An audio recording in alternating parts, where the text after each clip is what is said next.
ആദ്യമായിട്ടാണ് നമ്മുടെ ഈ ഒരു വ്ളോഗിൽ 2 വുമൺ ഓൺടർപ്രണേഴ്സിനെ കിട്ടുന്നത്. നിങ്ങൾ സിസ്റ്റേഴ്സാണ്, പ്രകൃതി ഗ്രൂപ്പിൻ്റെ പാർട്ട്നേഴ്സാണ്. അപ്പോൾ പ്രകൃതി എന്ന് പറഞ്ഞ കമ്പനിയെക്കുറിച്ച് പറയുമ്പം എനിക്ക് തോന്നുന്നു വളരെ സ്റ്റാർട്ടിങ് സ്റ്റേജ് തൊട്ട് നമ്മൾ അസോസിയേറ്റ് ചെയ്തിട്ടുള്ളൊരു ബിൽഡറാണ്. ഇപ്പോൾ മാത്യു സാറായിട്ടൊക്കെ എനിക്ക് തോന്നുന്നു പ്രകൃതി ആവാസ് എന്ന് പറഞ്ഞ പ്രോജക്റ്റിൻ്റെ ആ ലാൻഡ് നമ്മൾ എടുക്കുന്ന ടൈം തൊട്ട് നമ്മൾ അസോസിയേറ്റ് ചെയ്തിട്ടുണ്ട്. പ്രകൃതി ആവാസ് എന്ന് പറഞ്ഞാൽ കൊച്ചിയിലെ ഏറ്റവും മനോഹരമായിട്ടുള്ള ഒരു ഇക്കോ ഫ്രണ്ട്ലി വില്ല പ്രോജക്റ്റാണ്. അപ്പോൾ അത് നമ്മൾ കംപ്ലീറ്റ്ലി സെല്ല് ചെയ്തു, കംപ്ലീറ്റ്ലി നമ്മളുടെ വർക്ക് എല്ലാം ഫിനിഷ് ചെയ്തു, അവിടെ ആളുകളൊക്കെ താമസം തുടങ്ങി. അപ്പോൾ എഗെയിൻ നിങ്ങൾ പ്രകൃതി സത്വ എന്ന് പറഞ്ഞ ഒരു പ്രോജക്റ്റ് ലോഞ്ച് ചെയ്തിരിക്കുകയാണ്. അപ്പോൾ ആ ഒരു പ്രോജക്റ്റിൻ്റെ വിശേഷങ്ങളിലേക്ക് പോകുന്നതിന് മുൻപ് എനിക്ക് തോന്നുന്നു എന്താണ് ഈ പ്രകൃതി ഗ്രൂപ്പ് അല്ലെങ്കിൽ ഇതിൻ്റെ ഒരു ജേണി അതറിയാനായിട്ട് നമ്മുടെ പ്രേക്ഷകർക്കൊരു ആകാംക്ഷയുണ്ടാവും. അപ്പം നമുക്ക് അതിൽ നിന്നൊന്ന് സ്റ്റാർട്ട് ചെയ്തിട്ട് നമുക്ക് ഏറ്റവും പുതിയ ലോഞ്ചായിട്ടുള്ള പ്രകൃതി സത്വയുടെ ഡീറ്റെയിൽസിലേക്ക് പോവാം. Hi Nimi, thank you for inviting us to the vlog. എൻ്റെ പേര് Riya and this is my sister Richie. ഞങ്ങൾ രണ്ടും partners in Prakriti architects and builders. And ഞങ്ങൾ ഇവിടെ സ്റ്റാർട്ട് ചെയ്തതെന്ന് വെച്ചാൽ ഞങ്ങളുടെ ഫാദർ മാത്യു വർഗീസ്, ഇപ്പോൾ നമ്മൾ പറഞ്ഞ പോലെ മാത്യു വർഗീസ് ആണ് ഞങ്ങളുടെ ഫാദർ. ഞങ്ങൾ ജനിച്ചു വീണത് ശരിക്കും പറഞ്ഞാൽ നമ്മുടെ ഈ ഒരു പ്രകൃതി രമണീയമായ ഒരു പ്രൊജക്റ്റിലാണ്. അതായത് ഗുഡ് എർത്ത് ഹാംലെറ്റ് എന്ന് പറഞ്ഞിട്ടൊരു പ്രൊജക്റ്റ്. അതുകൊണ്ടൊരു സർക്കുലർ സ്ട്രക്ചറായിരുന്നു. സോ ഇപ്പോഴത്തെ ഞങ്ങളുടെ കരിയർ നോക്കുന്ന സമയത്ത് she is a principal architect in our company and at that time my father was a founding member in Good Earth. So ആ സമയത്ത് ഞങ്ങൾ എന്ന് വെച്ചാൽ ഗുഡ് എർത്തിൻ്റെ പാർട്ട്നേഴ്സ് ഞങ്ങളെല്ലാവരും ഈ ഒരു ഫ്ലാറ്റിലാണ് താമസിച്ചത്. അപ്പം ഞങ്ങളെല്ലാവരും ഭയങ്കര ഫ്രണ്ട്സാണ്. അന്നേരത്തെ ഒരു ബോണ്ട് എന്ന് പറഞ്ഞു കഴിഞ്ഞാൽ ഭയങ്കര ഒരു ബോണ്ടായിരുന്നു. അപ്പോൾ ഞങ്ങളുടെ ലൈഫ് എന്ന് പറയുമ്പോൾ ഞങ്ങൾക്ക് 0 സ്ക്രീൻ ടൈം ആയിരുന്നു. അതായത് എപ്പോഴും നോക്കിയാലും ഞങ്ങൾ കളിക്കാൻ പുറത്ത് പോയിക്കോ, കാര്യം അത്രയ്ക്കൊരു സേഫ് എൻവയൺമെൻ്റ് ആണ് ഞങ്ങളുടെ ഫാദർ ഞങ്ങൾക്ക് ക്രിയേറ്റ് ചെയ്ത് തന്നത്. അപ്പോൾ ഞങ്ങളപ്പം ചെരുപ്പില്ലാതെ കളിക്കാനും മണ്ണിൽ കളിക്കാനും അങ്ങനത്തെയൊക്കെയുള്ള കാര്യങ്ങൾ ഇപ്പോഴത്തെ പേരൻസ് ഏറ്റവും കൂടുതൽ മിസ് ചെയ്യുന്ന കാര്യങ്ങളെല്ലാം ഞങ്ങൾ ചൈൽഡ്ഹുഡിൽ ഞങ്ങൾക്ക് എൻജോയ് ചെയ്യാൻ പറ്റിയിട്ടുണ്ട്. അപ്പോൾ ഞങ്ങളുടെ കാര്യങ്ങൾ പറഞ്ഞു കഴിഞ്ഞാൽ അപ്പം ഇങ്ങനത്തെ ഒരു ഇതായതുകൊണ്ട് ഞങ്ങൾ സ്കൂളിൽ പഠിക്കുന്ന സമയത്തും അപ്പം ഞങ്ങളുടെ ഫാദർ ഞങ്ങൾ വിദ്യോദയ സ്കൂൾ എന്ന് പറഞ്ഞിട്ടൊരു സ്കൂളിൽ തേനിക്കലുള്ള സ്കൂളിലാണ്. അപ്പോൾ അവിടെ പഠിച്ച സമയത്തും അതും ഒരു 20 ഏക്കറിൽ കുറച്ച് ബിൽഡിങ്സ് ആയിട്ട് മേജർലി ട്രീസ് ആണ് മുഴുവൻ. അപ്പോൾ ഔട്ട്ഡോർ ക്ലാസ്സസ്, അതുപോലെ തന്നെ ഞങ്ങളുടെ സ്കൂളിൽ എന്ന് വെച്ചാൽ ക്രാഫ്റ്റിൽ നിന്ന് പിന്നെ യോഗയിലേക്ക് പോകുന്ന സമയത്ത് ഞങ്ങളൊരു മല മുഴുവൻ കയറണം. പക്ഷെ അതൊന്നും ഒരു വിഷയമല്ലായിരുന്നു ആ സമയത്ത്. പക്ഷെ ഞങ്ങൾ അത്രയും കൂടുതൽ ഇത് ചെയ്യുകയും അങ്ങനെ പ്രകൃതിയോട് ഞങ്ങൾ ഭയങ്കര ഇൻഫ്ലുവൻസ്ഡ് ആയിട്ടാണ് വളർന്നത്. അപ്പോൾ ഞങ്ങൾ കരിയറിലൊക്കെ പിന്നീട് പോയെങ്കിലും ചേച്ചി ആർക്കിടെക്റ്റ് ആണ്, ഞാനും വേറെ ഫീൽഡിലേക്കാണ് പോയതെങ്കിലും ദർ ഇസ് ഓൾവേസ് ഒരു പുൾ ബാക്ക് ടുവേർഡ്സ് നേച്ചർ. നമുക്കിപ്പോൾ വേറൊരു വീട് പോയി കണ്ട് അവിടെ കുറച്ച് നാൾ താമസിക്കുക എന്ന് പറഞ്ഞു കഴിഞ്ഞാൽ നമുക്കത് സഹിക്കില്ല. കാര്യം ഇത്രയും വളർന്നു വന്നത് ഫുൾ ഇങ്ങനത്തെ ഒരു അറ്റ്മോസ്ഫിയറിലായത് കാരണം. അപ്പം അതുകൊണ്ട് തന്നെ ഞങ്ങൾ ഇങ്ങനത്തെ ഒരു എൻവയൺമെന്റ്, അതായത് ഒരു എക്കോ സെൻസിറ്റീവ് കമ്മ്യൂണിറ്റി ഞങ്ങൾ ബിൽഡ് ചെയ്യാനാണ് ഇപ്പം ഞങ്ങൾ നോക്കുന്നത്. യെസ്, എക്കോ സിസ്റ്റം ക്രിയേറ്റ് ചെയ്യുക. അതായത് നമ്മളിപ്പം ആവാസിന്റെ കാര്യം നമ്മൾ സംസാരിച്ചു. ഇപ്പൊ ആവാസിന് ഇനീഷ്യൽ തൊട്ട് നിമ്മി നമ്മുടെ കൂടെ ഉള്ളതാണ്. നമ്മൾ അവിടെ ഒരു നല്ലൊരു കമ്മ്യൂണിറ്റിയാണ് ക്രിയേറ്റ് ചെയ്തിരിക്കുന്നത്. അവിടുത്തെ ആൾക്കാരാണെങ്കിലും അവർക്ക് എന്താവശ്യം ഉണ്ടെങ്കിലും അവരെല്ലാവരും ആ കോമൺ ഏരിയയിലേക്ക് വന്ന് അവിടെ ഗ്യാദർ ചെയ്യുക, അങ്ങനത്തെ ഒരു നല്ലൊരു കമ്മ്യൂണിറ്റിയാണ് നമ്മൾ ക്രിയേറ്റ് ചെയ്തിരിക്കുന്നത്. അതിലും കൂടുതൽ ഒരു നല്ലൊരു എക്കോ സെൻസിറ്റീവ് അല്ലെങ്കിൽ ഒരു എക്കോ സിസ്റ്റം ഉണ്ടാക്കാനായിട്ടാണ് ഞങ്ങൾ സത്വയിലും ഞങ്ങൾ ട്രൈ ചെയ്യുന്നത്. അപ്പോൾ ഞങ്ങൾക്ക് ആ എക്സ്പീരിയൻസ് ഉള്ള കാരണം ഞങ്ങളത് പ്രൊജക്റ്റ് ചെയ്യാനായിട്ട് താല്പര്യപ്പെടുന്നു. ഇപ്പം പ്രകൃതി എന്ന് പറഞ്ഞ ഈ ഒരു പേര് തന്നെ ഭയങ്കര ഡിഫറെൻ്റ് ആണ്. അപ്പം പ്രകൃതി എന്ന് പറഞ്ഞൊരു പേര് കേൾക്കുമ്പോൾ തന്നെ നമുക്ക് ശരിക്കും ഓർമ്മ വരെ എന്താ, ഫോറസ്റ്റ് അല്ലെങ്കിൽ ഇക്കോ ഫ്രണ്ട്ലി ആയിട്ടുള്ള വീടുകൾ അല്ലേ, പിന്നെ നമ്മൾ ഈ നാച്ചുറൽ വുഡ്, നാച്ചുറൽ ആയിട്ടുള്ള സ്റ്റോൺ, ഇങ്ങനത്തെ കാര്യങ്ങളൊക്കെ ആയിരിക്കും നമ്മൾ കൂടുതലും ആ ഒരു പേര് കേൾക്കുമ്പോൾ നമുക്ക് ഓർമ്മ വരുന്നത്. അപ്പോൾ മറ്റ് ബിൽഡേഴ്സിൽ നിന്ന് ഒത്തിരി യൂണീക്ക് ഫീച്ചേഴ്സ് ഉള്ള ഒരു കമ്പനിയാണ് പ്രകൃതി. ഇപ്പോൾ നമ്മുടെ പ്രകൃതി ആവാസ് എന്ന് പറഞ്ഞ പ്രൊജക്റ്റ് വന്ന് കാണുന്ന ഒരാളെ സംബന്ധിച്ചിടത്തോളം അവർക്കത് ക്ലിയർ ആയിട്ട് മനസ്സിലാവും. ഇപ്പം ഞാനൊക്കെ കുറേ കൂടെ ഒരു നാച്ചുറൽ ഫ്രണ്ട്ലി ആയിട്ടുള്ള പ്രോഡക്ട്സ് ഇഷ്ടപ്പെടുന്ന ആൾക്കാരാണ്. ഇപ്പം വീടൊക്കെ വെക്കുകയാണെങ്കിലും ഒരു കണ്ടംപററി സ്റ്റൈലിലേക്കൊക്കെ പോകുന്നതിനേക്കാളും ഇങ്ങനത്തെ ഒരു ഫോറസ്റ്റ് ആംബിയൻസിലൊക്കെ താമസിക്കാൻ ആഗ്രഹിക്കുന്ന ആൾക്കാരാണ്.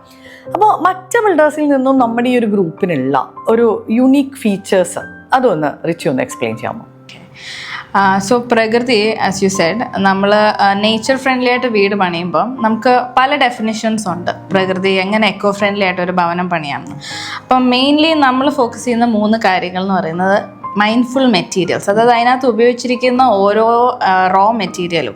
അപ്പോൾ അത് നമുക്ക് vernacular materials, locally available materials തന്നെ അത് യൂസ് ചെയ്യുകയും ആ യൂസ് ചെയ്യുന്ന മെറ്റീരിയൽസ് അതായിട്ട് തന്നെ അതിൻ്റെ തനിമ നഷ്ടപ്പെടാതെ അതിൻ്റെ ആ ഒറിജിനാലിറ്റി തന്നെ യൂസ് ചെയ്യും. അത് അങ്ങനെ തന്നെ ഉപയോഗിക്കാം. അങ്ങനെ തന്നെ ഉപയോഗിക്കാം. അപ്പോൾ ഇപ്പം നമ്മൾ കാണുന്നുണ്ട് അലൂമിനിയം അല്ലെങ്കിൽ metal that looks like wood, അല്ലെങ്കിൽ wood that doesn't feel like wood. Okay, അതുപോലെ tiles that feel like stone. So these are, അതിനെല്ലാം അതിൻ്റെതായ ഇമ്പോർട്ടൻസ് ഉണ്ടാവും. പക്ഷെ നമ്മുടെ പ്രോജക്ട്സിൽ നമ്മൾ കഴിവതും സ്റ്റോൺ, വുഡ്, അത് അല്ലെങ്കിൽ ബ്രിക്സ് പോലും അതിൻ്റെതായ ആ ഭംഗിയിൽ അത് എക്സ്പോസ് ചെയ്ത് തന്നെ യൂസ് ചെയ്യാനാണ് നമ്മൾ ശ്രമിക്കുന്നത്. അതുപോലെ തന്നെ ആ ഒരു ക്രാഫ്റ്റ്സ്മാൻഷിപ്പും ഇന്ന് നഷ്ടപ്പെട്ടുകൊണ്ടിരിക്കുക. അപ്പോൾ ഒരു സ്റ്റോൺ മേസൺറി ശരിക്കും ഒരു ജസ്റ്റ് ജോബല്ല, അതിനകത്തൊരു ക്രാഫ്റ്റ്സ്മാൻഷിപ്പ് ഉണ്ട്. അത് വർക്ക് ചെയ്യുന്നവർ വർഷങ്ങളോളം അതിനെ ഹോൺ ചെയ്ത് അവരുടെ സ്കിൽസ് നമ്മൾ ഒരിക്കലും എപ്പോഴും നമ്മൾ അപ്രീഷിയേറ്റ് ചെയ്യണം. സോ ഈ ഫാക്ടേഴ്സ്, ഒരു വീടെന്ന് പറയുന്നത് ഒരു ക്രാഫ്റ്റ്മാൻഷിപ്പോടെ ചെയ്യുന്ന ഒരു മാസ്റ്റർ പീസാണ് എന്നുള്ളൊരു കാര്യമാണ്. പിന്നെ സെക്കൻഡ്ലി ഉള്ളത് തോട്ട്ഫുൾ ഡിസൈൻ തന്നെ വേണം. അപ്പം നമുക്കിപ്പോൾ നമ്മുടെ വീടിന് ഓറിയൻറ്റേഷൻ ചെക്ക് ചെയ്യണം. അതുപോലെ ഓപ്പണിങ്സ് കൊടുക്കുമ്പോൾ വെൽ വെന്റിലേറ്റഡ് ആയിരിക്കണം, വെൽ ലിറ്റ് ആയിരിക്കണം, നാച്ചുറൽ ലൈറ്റ് തന്നെ, നമ്മുടെ സൂര്യപ്രകാശം തന്നെ കയറുകയാണെങ്കിൽ അത് ഒത്തിരി ഗുണം ചെയ്യും നമ്മുടെ വീടിനും നമ്മുടെ ഇൻസൈഡ് അറ്റ്മോസ്ഫിയറിനും. അപ്പം പിന്നീട് നമ്മൾ ക്ലോസ്ഡ് ആയി പോയിട്ട് നമ്മൾ ലൈറ്റിംഗ് കൊടുത്ത് നമുക്കതിനെ കറക്റ്റ് ചെയ്യാൻ പറ്റുമെങ്കിലും അതിൽ എന്തോരം മനോഹരമാണ് അതൊന്ന് ഓപ്പൺ ആക്കി വെക്കുന്നത്. അതുപോലെ തന്നെ നമ്മൾ ഈ കൊടുക്കുന്ന ഫുൾ ലെങ്ത് വിൻഡോസ്, അതൊന്ന് ഓപ്പൺ ചെയ്ത് വെച്ചാൽ അതിൽ കൂടെ വരുന്ന കാറ്റും വെളിച്ചവും.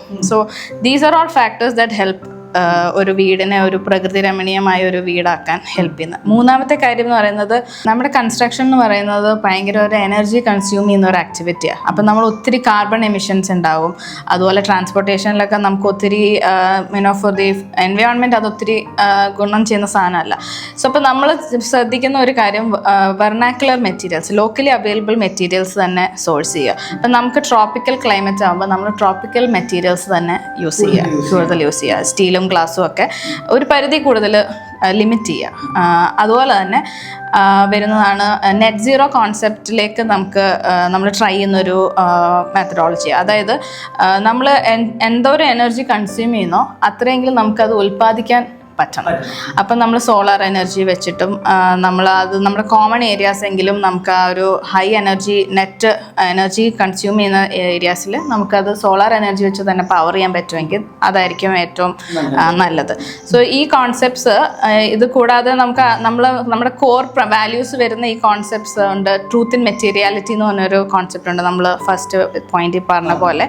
അപ്പം അതായത് മെറ്റീരിയൽ എന്താണോ അതിൻ്റെ ആ ഒരു തനിമയിൽ തന്നെ അതിനെ യൂസ് ചെയ്യുക. സോ ഇത് വരുന്നത് ലോറി ബേക്കറിൻ്റെ ലോറി ബേക്കർ എന്ന് പറഞ്ഞ ഒരു ആർക്കിടെക്റ്റ് ഉണ്ട്, ട്രിവാൻഡ്രത്ത് ഉണ്ടായിരുന്നു. അപ്പോൾ ആ സമയത്ത് നമ്മുടെ ഫാദറൊക്കെ പ്രാക്ടീസ് ചെയ്ത് സ്റ്റാർട്ട് ചെയ്തപ്പം ഇവർ ട്രെയിൻഡ് അണ്ടർ ഹിസ് മെൻറ്റർഷിപ്പ്.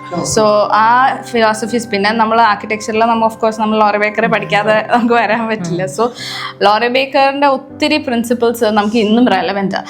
അപ്പം അത് മാക്സിമം അതിൻ്റെ ഒരു അതിൻ്റെ ആ ഒരു എസെൻസ് നമ്മൾ കീപ്പ് ചെയ്തുകൊണ്ട് നമുക്ക് ഇന്നും ഗ്രീൻ അല്ലെങ്കിൽ എക്കോ ഫ്രണ്ട്ലി ആർക്കിടെക്ചർ പ്രാക്ടീസ് ചെയ്യാൻ പറ്റും. പിന്നെയുണ്ടല്ലോ അറിയാം, ഇപ്പം ശരിക്കും പറഞ്ഞ ആവാസ് എന്ന് പറഞ്ഞ പ്രൊജക്റ്റിൽ നമുക്ക് ഇനി ഒന്നും സെല്ല് ചെയ്യാനില്ല. പക്ഷെ എന്നാലും എനിക്ക് തോന്നുന്നു നമ്മൾ അത് കുറച്ച് ഈ ഒരു ബ്ലോഗിൽ കാണിക്കണം. കാരണം നമ്മളത് ഫിനിഷായിട്ട് നമ്മൾ ഒന്നും കാണിച്ചില്ല.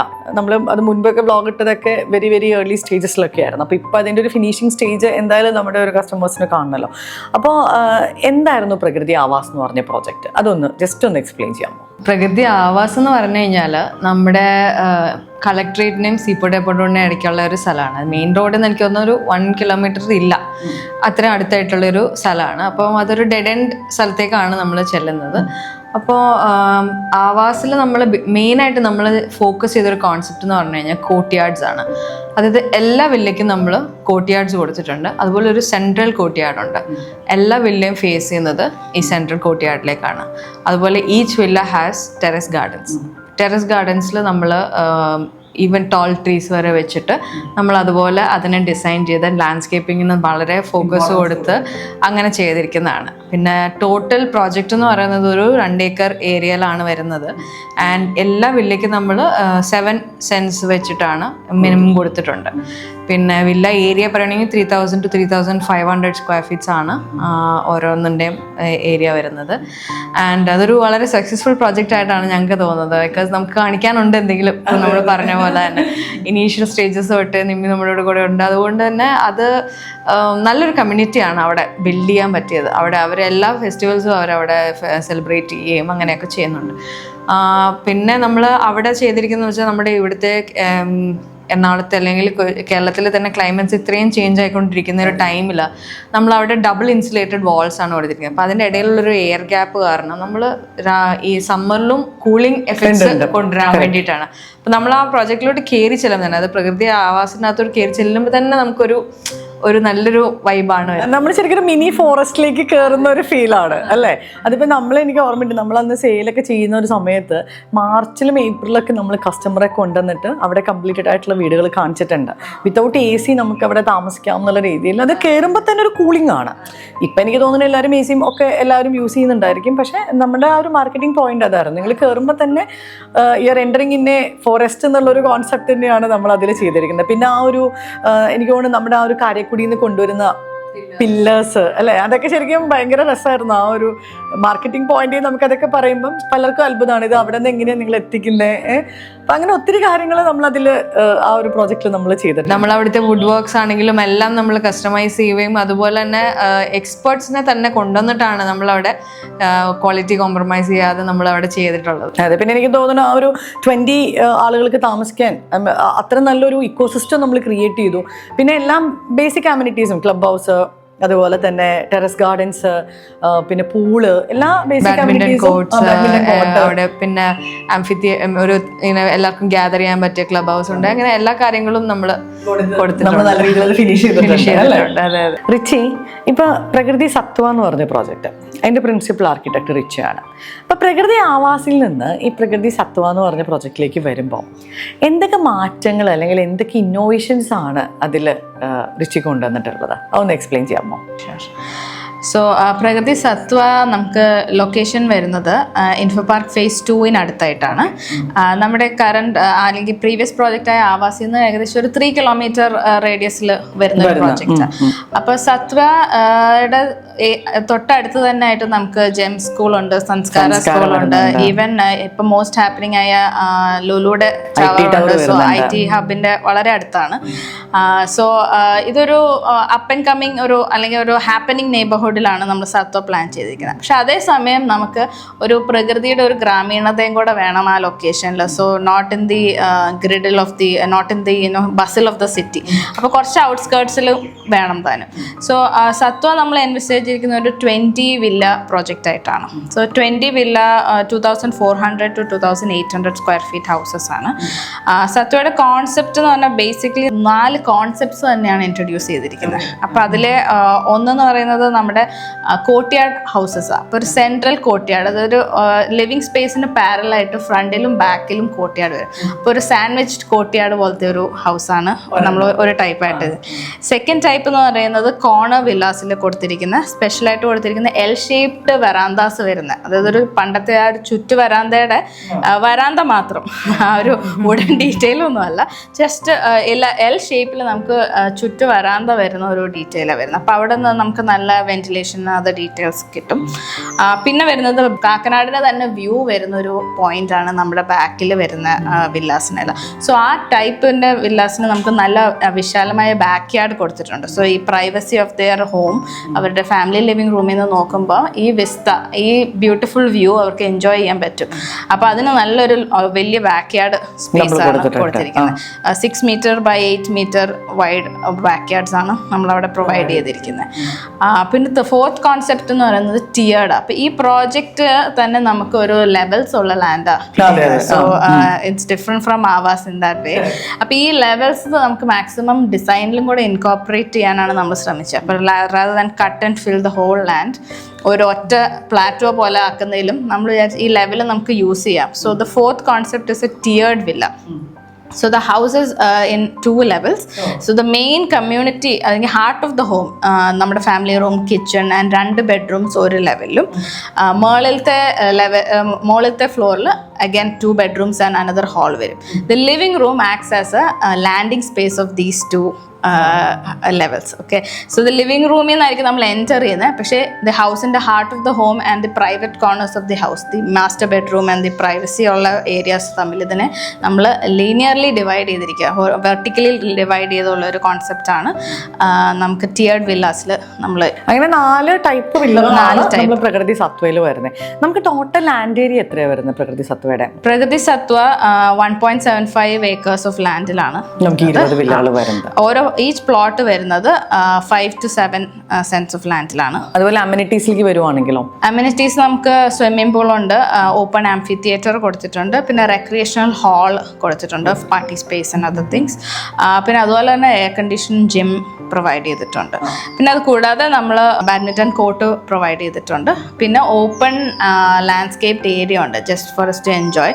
ബിക്കോസ് ആവാസിൽ നിന്ന് ഡിഫറെൻ്റ് ആയിരിക്കുന്ന ഒരു കോൺസെപ്റ്റ് എന്ന് പറയുന്നത്, നമ്മളിത് കയറി വരുമ്പോൾ തന്നെ നമുക്ക് ഈ ഒരു ഗ്രീൻ സ്പേസ് ആണ് കാണുന്നത് ഈ ഒരു പ്രോജക്റ്റിൽ. സോ ദാറ്റ് ഇത് ടിയേർഡ് ആയതുകൊണ്ട് ഇത് പ്ലോട്ടിന് ലെവൽസ് ഉള്ളതുകൊണ്ട് നമുക്ക് എല്ലാ വീടിൽ നിന്നും സെൻറ്ററിൽ കൊടുക്കാതെ എല്ലാ വീടിൽ നിന്നും കാണാൻ പറ്റുന്നത്. Because of the levels you can see this common area from all the villas, but at the same time it's not ഒരു സർക്കുലർ പ്ലാനിങ്ങിലല്ല നമ്മൾ വെച്ചിരിക്കുന്നത്. സോ റോഡ് വഴി റോഡിൻ്റെ ഏരിയ കുറയ്ക്കാൻ വേണ്ടി, അതായത് നമ്മൾ വിചാരിക്കുന്നത് മോട്ടറബിൾ ഏരിയ കോമൺ ഏരിയയുടെ ചുറ്റും നിന്ന് ഇറ്റ്സ് ഓൾവേസ് ഒരു സേഫ്റ്റി കൺസേൺ. അപ്പോൾ അതുകൊണ്ട് മോട്ടറബിൾ ഏരിയ ഹോമിൻ്റെ പാർക്കിങ്ങിൻ്റെയും വില്ലാസിൻ്റെയും ഇടയിലൂടെ വെച്ചിട്ട് ബാക്കിയുള്ളിടത്ത് പെഡസ്ട്രിയൻ പാത്വേസ് തന്നെ വെച്ച് കോമൺ ഏരിയ കണക്ട് ചെയ്യാനാണ്. അതുപോലെ നമ്മുടെ ഈ ടിയേർഡ് വില്ലാസിൽ നിന്ന് കോമൺ ഏരിയയിലേക്ക് ഡയറക്റ്റ് നമ്മൾ ചെറിയ ഒരു പെഡസ്ട്രിയൻ എന്താ പറയുക എൻട്രി തന്നെ പ്ലാൻ ചെയ്തിട്ടുണ്ട്. ചെറിയൊരു പടിപ്പുര വെച്ച് നടന്നു കയറാൻ പറ്റുന്ന ഒരു കോൺസെപ്റ്റിൽ നല്ല രീതിയിൽ ശരിക്കും പറഞ്ഞാൽ റിച്ചി കുറെ നാളായിട്ട് ഇത് അല്ലേ ഇതിന്റെ പുറകിൽ ഇരുന്ന് കറക്റ്റ് പഠിച്ചിട്ടാണ് ഇത് ചെയ്തിരിക്കുന്നത് അല്ലേ? നമ്മുടെ ഒരു 1.5 yearsന്റെ ഒരു എഫേർട്ട് ഉണ്ട് ഇതിൻ്റെ പോലെ. നമ്മുടെ ടീമിൻ്റെ തന്നെ ഒരു എഫേർട്ട് ഉണ്ട്. നമ്മളൊരു ലിസ്റ്റ് ഓഫ് എക്സ്പേർട്സിനെയാണ് നമ്മൾ വെച്ചത്. കാരണം നമ്മൾ ഒരു പ്രോജക്റ്റിൽ നിന്ന് നെക്സ്റ്റ് പ്രോജക്റ്റിലേക്ക് പോകുമ്പോൾ നമ്മൾ ഡെഫിനറ്റ്ലി അതിൽ നിന്ന് നമ്മൾ ഒത്തിരി പഠിക്കാനും ഒത്തിരി ഇമ്പ്രൂവ് ചെയ്യാനും ഇന്നോവേറ്റ് ചെയ്യാനും നമുക്ക് അവസരമുണ്ട്. സോ അത് തന്നെ വെച്ചിട്ട് ഈവൻ അപ്പയുടെ തന്നെ ഗൈഡൻസ് എടുത്തിട്ടും ആൻഡ് അനദർ പാനൽ ഓഫ് എക്സ്പേർട്സിൻ്റെ ഗൈഡൻസ് എടുത്തിട്ട് നമ്മളത് വെൽ പ്ലാൻഡ് ആയിട്ട് തന്നെയാണ് സ്റ്റാർട്ട് ചെയ്യുന്നത്. റിച്ചി, ഇപ്പം നമ്മൾ പ്രോജക്റ്റിൻ്റെ പേരിടുമ്പോൾ ഭയങ്കര ഡിഫറെൻ്റ് ആയിട്ട് എനിക്ക് ഫീൽ ചെയ്തിട്ടുണ്ട്. ഇപ്പോൾ പ്രകൃതി ആവാസ്, അവിടെ നമ്മൾ ശരിക്കും പറഞ്ഞൊരു ആവാസ വ്യവസ്ഥ തന്നെ നമ്മളവിടെ ക്രിയേറ്റ് ചെയ്തിട്ടുണ്ട് അല്ലേ? അതുപോലെ ഇതിൻ്റെ പേര് പ്രകൃതി സത്വ. അപ്പോൾ എന്താ അതിൻ്റെ ഒരു മീനിങ് എന്താണ്? ഈ പ്രകൃതി സത്വ എന്നിടാനുള്ള ഒരു എന്താണ്? സോ പ്രകൃതി സത്വ നമ്മൾ ഉദ്ദേശിച്ചത് പ്രകൃതിയുടെ സത്ത്, അതല്ലെങ്കിൽ അതിൻ്റെ എസെൻസ് ഓഫ് പ്രകൃതി, ദ ജസ്റ്റ് ഓഫ് പ്രകൃതി. നമുക്കതിനെ അത് നമ്മളെപ്പോഴും ഇൻസ്പയർ ചെയ്യുന്നത് നമ്മുടെ എല്ലാ ക്രിയേറ്റിവിറ്റി അല്ലെങ്കിൽ നമ്മുടെ ഒരു ലൈഫ് ഫോഴ്സ് തന്നെയാണ് എസെൻസ് ഓഫ് പ്രകൃതി. സോ നമ്മളെല്ലാം പ്രകൃതിയിൽ നിന്ന് വന്നതും പ്രകൃതിയിലേക്ക് മടങ്ങി പോകുന്നതുമാണ്. So while we are here, ഈ ഭൂമിയിൽ നമ്മളായിരിക്കുമ്പോൾ നമ്മൾ ഈ എസെൻസ് ഓഫ് പ്രകൃതിയിൽ തന്നെ നമ്മൾ നിൽക്കണം എന്നുള്ളതാണ്. ഈവൻ ആവാസിൻ്റെ മീനിങ്ങിലും നമ്മൾ ആ ഒരു ജസ്റ്റ് തന്നെയാണ് ഉദ്ദേശിച്ചത്, പ്രകൃതിയിൽ ആവസിച്ച് പ്രകൃതിയോട് ചേർന്ന് നിൽക്കുക എന്നാണ്. സോ അത് തന്നെയാണ് നമ്മൾ സത്വയിലും ഉദ്ദേശിക്കുന്നത്. സോ ദി എസെൻസ് ഓഫ് പ്രകൃതി എന്ന് പറയുമ്പോൾ നമുക്കിപ്പോൾ ഒരു ലൈഫ് സൈക്കിൾ, ഒരു ഇലയുടെ ഒരു ലൈഫ് സൈക്കിൾ ആലോചിച്ചാൽ ശരിക്കും അത് ന്യൂലി ഗ്രീൻ, ഒരു ഇല പച്ച കളറിൽ നിന്നും അതൊരു മെച്ചുവർ ഗ്രീൻ ആവുന്നു, പിന്നെ അത് റൈപ്പ് ആവുമ്പോൾ യെല്ലോ ആവുന്നു, പിന്നെ അത് ഫോൾ ചെയ്യുമ്പോൾ റെഡ് ആവുന്നു അല്ലെങ്കിൽ ബ്രൗൺ ആവുന്നു. സോ ഈ കളർ പാലറ്റ്സ് തന്നെയാണ് നമ്മൾ നമ്മുടെ പ്രോജക്റ്റിൽ യൂസ് ചെയ്യാൻ ശ്രമിച്ചിരിക്കുന്നത്. കാരണം നേച്ചറിലുള്ള കളേഴ്സ് നമുക്ക് കാണുമ്പോൾ നമ്മുടെ കണ്ണിന് അതൊരു കുളിർമ, നമ്മൾ മടുത്തു പോകത്തില്ല. അതായത് ഇതിങ്ങനെ ഇന്ന് വന്ന് നാളെ പോകുന്ന പോലത്തെ ഒരു ഫാഡല്ല ഇത്. നമുക്ക് കുളിർമ തരുന്ന ഒരു കളേഴ്സും മെറ്റീരിയലുമാണ്. അതെ. സോ ഇതൊരു sustainability as a way of life. അതായത് നമ്മളത് ചെയ്തു പോയാൽ നമുക്കിത് ജീവിക്കാൻ പറ്റുന്ന ഒരു ഫിലോസഫിയാണ് എന്നുള്ളതാണ് നമ്മൾ ഈ ഒരു പ്രോജക്റ്റ് അല്ലെങ്കിൽ ഈ ഒരു കമ്മ്യൂണിറ്റിയിൽ നിന്ന് ഉദ്ദേശിക്കുന്നത്. ഫിലോസഫിയിൽ നമ്മൾ കൊണ്ടുവരാൻ ശ്രമിക്കുന്നത് അല്ലേ? അപ്പോൾ റിച്ചി നമ്മളുടെ അടുത്ത് ഇപ്പം നമ്മുടെ സത്വ എന്ന് പറഞ്ഞ പ്രോജക്റ്റിൻ്റെ ലൊക്കേഷൻ, അതിൻ്റെ കോൺസെപ്റ്റ് ഒക്കെ പറഞ്ഞു. അപ്പോൾ നമുക്കിതിൽ അറിയേണ്ടതെന്ന് പറയുന്നത് ഇതിൻ്റെ ഒരു പ്രൈസ് റേഞ്ച് ആണ് അല്ലേ? അപ്പോൾ എന്തൊരു റേഞ്ച് തൊട്ടാണ് നമ്മുടെ ഈ ഒരു പ്രോജക്റ്റ് സ്റ്റാർട്ട് ചെയ്യുന്നത്? അതുപോലെ ഇതിൻ്റെ ഒരു ലീഗൽ സൈഡ്, ഇപ്പം പ്രകൃതി നമുക്കറിയാം എല്ലാ ലീഗലും പക്കയായിട്ട് ചെയ്യുന്ന ഒരു ബിൽഡറാണെന്ന്, എന്നാൽ പോലും ദാറ്റ്സ് എ മാൻഡേറ്ററി ക്വസ്റ്റ്യൻ. അപ്പോൾ അതുകൊണ്ടാണ്, അപ്പോൾ അതൊന്ന് റിയോ ഒന്ന് എക്സ്പ്ലെയിൻ ചെയ്യാമോ? നമ്മുടെ ഒരു പ്രൈസ് റേഞ്ച് എന്ന് പറഞ്ഞു കഴിഞ്ഞാൽ നമ്മൾ 2.4 CR സ്റ്റാർട്ടിംഗ് ആണ്. നമ്മുടെ വില്ലാസിൻ്റെ പ്ലാൻസ് എല്ലാം എന്ന് പറഞ്ഞു കഴിഞ്ഞാൽ ഓൾമോസ്റ്റ് ഫൈനലൈസ്ഡ് ആണ്, ഓൾമോസ്റ്റ് അല്ല കംപ്ലീറ്റ്ലി ഫൈനലൈസ്ഡ് ആണ്. നമ്മുടെ ആർക്കിടെക്റ്റും she's put a lot of thought into it and there is obviously നമ്മൾ സ്റ്റാർട്ടിങ് സ്റ്റേജ് ആയതുകൊണ്ട് കുറച്ച് കസ്റ്റമൈസേഷൻ നമുക്ക് ചെയ്യാൻ പറ്റും ഇനീഷ്യൽ സ്റ്റേജ് ആയത് കാരണം. പിന്നെ നമ്മുടെ സെയിൽസ് എന്ന് പറഞ്ഞു കഴിഞ്ഞാൽ നമ്മളൊരു 50% ഓഫ് ദ പ്രോജക്റ്റ് സോൾഡ് ആണ്, ബുക്കിംഗ്സ് ഒക്കെ ഓൾമോസ്റ്റ് ഡൺ ആണ്. കാര്യം അത് നമ്മുടെ വേർഡ് ഓഫ് മൗത്ത് കാരണം നമ്മുടെ ആവാസിൻ്റെ സ്പിൽ ഓവർ ഉണ്ടായിരുന്നു, കസ്റ്റമേഴ്സ് തന്നെ വന്നിട്ടുണ്ട്. അതുപോലെ എൻ്റെ ഫാദറിൻ്റെ അപ്പയുടെ കുറേ കോണ്ടാക്ട്സും അങ്ങനെയൊക്കെ വെച്ചിട്ട് നമുക്ക് ഓൾമോസ്റ്റ് 50% ബുക്ക്ഡ് ആണ്. ബാക്കിയുള്ളതിന് നമ്മളിപ്പോൾ ഇനീഷ്യൽ ഓഫേഴ്സ് നമ്മളിപ്പോൾ കൊടുക്കുന്നുണ്ട്. അപ്പം നമ്മുടെ ഈ വ്ളോഗ് കണ്ടിട്ട് വിളിക്കുന്നവരെ എല്ലാവരും നല്ലൊരു ഓഫർ തന്നെ കൊടുക്കാനായിട്ട് ഞങ്ങൾ റെഡിയാണ്. അതെനിക്ക് തോന്നുന്നത് ഓഗസ്റ്റ് 31 വരെയാണ് റൺ ചെയ്യാനായിട്ട് പറ്റും. പിന്നെ എനിക്ക് തോന്നണേ പ്രകൃതി ഗ്രൂപ്പിനെ കുറിച്ച് പറയുകയാണെങ്കിൽ അറ്റ് എ ടൈം നമ്മൾ ഒരു പ്രോജക്റ്റ്, അതെ, അതൊരു ഞങ്ങളുടെ ഒരു മെയിൻ ഫോക്കൽ പോയിന്റ്. കാരണം ഞങ്ങൾക്ക് ഫുൾ ഫോക്കസ് നമ്മുടെ ക്ലയൻസിന് കൊടുക്കണം, അത്രയും നല്ല സർവീസ് കൊടുക്കാനാണ് ഞങ്ങൾ എപ്പോഴും ആഗ്രഹിക്കുന്നത്. അപ്പോൾ നമ്മൾ അറ്റ് എ ടൈം ഒരു പ്രോജക്റ്റ്, നമ്മൾ അങ്ങനെ വോളിയത്തിലല്ല ബിലീവ് ചെയ്യുന്നത്, നമ്മൾ ക്വാളിറ്റിയിലും കമ്മ്യൂണിറ്റി ബിൽഡിങ്ങിലാണ് ബിലീവ് ചെയ്യുന്നത്. അപ്പം അറ്റ് എ ടൈം നമ്മൾ ഒരു പ്രോജക്റ്റാണ് ചെയ്യുന്നത്. അപ്പോൾ ആവാസ് കംപ്ലീറ്റ് ആയി, ഇപ്പോൾ സത്വാട് ഇനീഷ്യൽ സ്റ്റേജസ് അങ്ങനെയാണ് നമ്മൾ ചെയ്യുന്നത്. അതുപോലെ നമ്മൾ റെറ ലീഗൽ കാര്യങ്ങൾ റെറ രജിസ്റ്റേർഡ് ആണ്. അതുപോലെ തന്നെ ബാങ്ക്സ് കുറേ എല്ലാം ഓൾമോസ്റ്റ് ബാങ്ക്സ് എല്ലാം അപ്രൂവ്ഡ് ആണ്, ലോൺസും അങ്ങനത്തെ എല്ലാ കാര്യങ്ങളും നമ്മൾ എല്ലാം പക്കാക്കി. ഇപ്പം നമ്മളെ സൈറ്റിൽ എന്താ നമ്മളുടെ ഒരു കറന്റ് സ്റ്റാറ്റസ് എന്താണ്? സൈറ്റിൽ ഇപ്പോൾ നമ്മുടെ ലാൻഡ്സ്കേപ്പിംഗ് സ്റ്റാർട്ട് ചെയ്യാൻ പോകണം. നമ്മൾ അതിൻ്റെ ബൗണ്ടറി വാൾസും അങ്ങനത്തെ കാര്യങ്ങളെല്ലാം ചെയ്തു. നമ്മൾ വെൽസ് ചെയ്തിട്ടുണ്ട്, നമുക്ക് ഇഷ്ടംപോലെ വെള്ളം കിട്ടിയിട്ടുണ്ട്. അതുപോലെ തന്നെ നമ്മുടെ ലെവലിംഗ് ഇപ്പോൾ പറഞ്ഞ പോലെ തന്നെ ലെവൽസ് എല്ലാം നമ്മൾ എല്ലാം ഓക്കെ ആക്കിയിട്ടുണ്ട്. അപ്പോൾ അങ്ങനത്തെ കാര്യങ്ങളെല്ലാം നമ്മുടെ ഇതാണ്. ലാൻഡ്സ്കേപ്പിംഗ് ഷോർട്ട്ലി നമ്മൾ സ്റ്റാർട്ട് ചെയ്യുന്നതായിരിക്കും. അപ്പോൾ ഒരുപാട് സന്തോഷം രണ്ടുപേരെ ഇങ്ങനെ കാണാൻ പറ്റിയതിലും ഇങ്ങനെയൊക്കെ നമുക്ക് ഇരിക്കാൻ പറ്റിയതിലും കുറച്ച് നേരം ഇങ്ങനെ ടൈമൊക്കെ സ്പെൻഡ് ചെയ്തതിലും. റിച്ച്, എനിക്ക് തോന്നുന്നു വളരെ നല്ല രീതിയിൽ ഇതിനു വേണ്ടി ഹാർഡ് വർക്ക് ചെയ്തിട്ടുണ്ട് ഈ ഒരു പ്രോജക്റ്റ് ഇങ്ങനെ കൊണ്ടുവരാനായിട്ട്. നമ്മുടെ ആവാസ് ചെയ്ത പോലെ തന്നെ ഇത് തീരുന്ന സമയത്ത് വളരെ മനോഹരമായിട്ടൊരു പ്രോജക്റ്റായിട്ട് തീരട്ടെ. നമ്മൾ ഇപ്പം എന്താ പറയുക, നമ്മുടെ ആവാസിൻ്റെ ഓരോ സ്റ്റേജും എനിക്ക് തോന്നുന്നു ഏർലി സ്റ്റേജ് തൊട്ട് നമ്മുടെ ആ ഒരു വ്ളോഗ്സിൽ കാണാൻ പറ്റും. നമ്മുടെയും ആ ഒരു ജേർണി സ്റ്റാർട്ട് ചെയ്യുന്ന സമയത്തുള്ള വ്ളോഗ്സ് നോക്കുകയാണെങ്കിൽ ആവാസിൻ്റെ അന്നത്തെ ഒരു രൂപം ഒക്കെ നമുക്ക് പല പല സമയത്ത് നമ്മളത് ചെയ്തിട്ടുണ്ട്.